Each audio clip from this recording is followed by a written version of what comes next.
Trump کا statement ہے کہ ایران ہار تسلیم کرے، میں بڑے مارجن سے جنگ جیتنا چاہتا ہوں۔ دوسری طرف نا دو بیانات اور ہیں، ایک بیان ہے ایرانی صدر کا اور ایک بیان ہے ایران کے سپریم لیڈر کا۔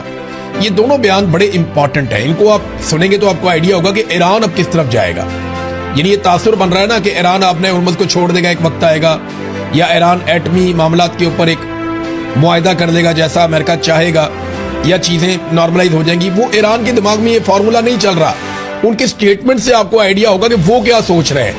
میں آپ کو بتاتا ہوں، دیکھیں پہلے تو آپ ایرانی صدر کا لینا، وہ یہ کہتے ہیں، اور انہوں نے اس کے اوپر نا بڑا سخت رد عمل دیا ناکہ بندی پہ۔ انہوں نے کہا جی کہ امریکی بحری ناکہ بندی فوجی کارروائیوں کا تسلسل ہے، اس ظالمانہ طرز عمل کا تسلسل ناقابل برداشت ہے۔ دنیا ایران کے صبر اور مفاہمت کی گواہ ہے کہ ایران نے پوری کوشش کی۔ بحری ناکہ بندی کی آڑ میں جو کچھ کیا جا رہا ہے وہ ایک ایسی قوم کے خلاف فوجی کارروائیوں کا تسلسل ہے جو اپنی مزاحمت اور آزادی کی قیمت ادا کر رہی ہے۔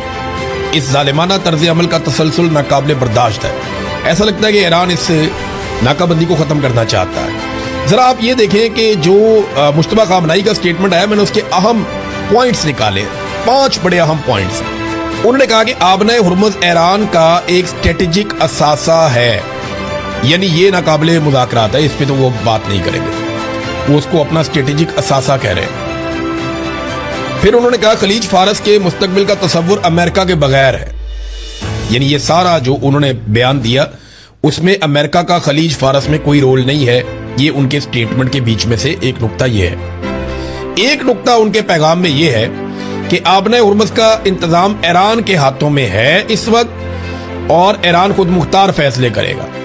اور ایک اور نقطہ جو ان کے اس پیغام سے نکلا وہ یہ ہے کہ آبنۂ ہرمز کے جو معاشی فوائد ہیں وہ مستقبل میں ایرانی عوام تک پہنچائے۔ پھر ایک چیز اور ہے کہ انہوں نے کہا کہ ایٹمی اور میزائل ٹیکنالوجی قومی اثاثہ ہے، یعنی یہ ناقابل مذاکرات ہے۔